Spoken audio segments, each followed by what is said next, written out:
Assalamualaikum warahmatullahi wabarakatuh. Nama Suci Mutia, NIM 4820 1210 8123. Saya akan mempresentasikan materi yang berjudul Cost Effectiveness Analysis atau CEA. Pengertian CEA atau analisis efektivitas biaya adalah metode manajemen guna menilai efektivitas dari suatu program atau inferensi dengan membandingkan nilai biaya atau cost dengan outcome yang dihasilkan. Keuntungan dari CEA yaitu pertama, mengatasi kekurangan dalam manfaat biaya analisis. Yang kedua, hemat waktu dan sumber daya intensif. Yang ketiga, lebih mudah untuk memahami perhitungan, tidak termasuk biaya dalam CEA. Yang keempat, cocok untuk pengambilan keputusan dalam program pemilihan. Yang kelima, membantu memprioritaskan dari sumber daya.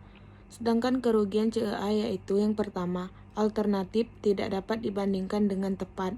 Yang kedua, CEA terlalu disederhanakan. 3. Belum adanya pembobotan terhadap tujuan dari setiap program. 4. Harus ada pembobotan terhadap tujuan dari setiap proyek, karena beberapa tujuan harus diprioritaskan. Untuk judul jurnal kasus tadinya yaitu Analisis Efektivitas Biaya Obat Alprazolam dan Diazepam pada pasien depresi di Rumah Sakit Jiwa Provinsi Sulawesi Tenggara. Metode penelitian dari jurnal tersebut adalah penelitian ini melakukan survei dengan metode retrospektif dengan rancangan menggunakan cross-seksional. Penelitian dilakukan di Rumah Sakit Jiwa Provinsi Sulawesi Tenggara pada bulan April sampai dengan Juni 2018. Data diambil berdasarkan rekam medik pasien depresi rawat jalan periode 2017. Kriteria inklusi sampel dari jurnal tersebut adalah pasien depresi di rumah sakit jiwa yang berobat pada periode Januari sampai dengan Desember 2017. Pasien yang menerima pengobatan diazepam dan alprazolam memiliki data lengkap berupa rekam medik, pasien rawat jalan, dan pasien yang berumur lebih dari 15 tahun. Kriteria eksklusi adalah pasien yang tidak mengalami komplikasi atau gangguan kejiwaan lainnya. Hasil dan pembahasan dari jurnal tersebut, distribusi pasien depresi berdasarkan usia, jenis kelamin, dan penyakit penyerta pada pasien depresi rawat jalan di Rumah Sakit Jiwa Provinsi Sulawesi Tenggara periode Januari 2016 sampai dengan Januari 2017. Karakteristik jumlah persentase dapat dilihat di tabel di bawah ini. Selanjutnya yaitu penggunaan terapi obat. Penggunaan terapi obat pada pasien depresi selama perawatan di Rumah Sakit Jiwa Provinsi Sulawesi Tenggara periode Januari 2017 sampai dengan Desember 2017. Golongan obat, jenis obat, jumlah pasien, persentase. Golongan obat yaitu golongan benzodiazepin.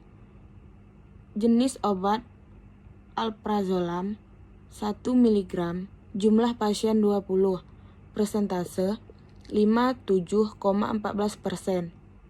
Jenis obat selanjutnya yaitu alprazolam 0,5 mg, jumlah pasien 12, persentase 34,28%.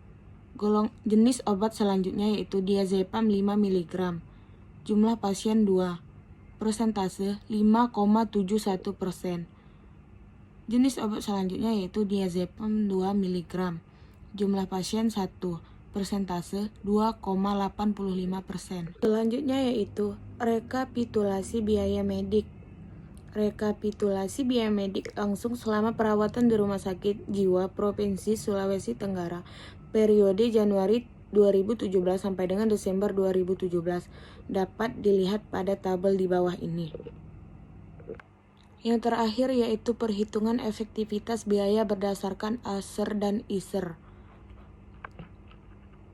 Golongan obat, golongan benzodiazepin, jenis obat alprazolam 1 mg, alprazolam 0,5 mg, diazepam 5 mg, diazepam 2 mg.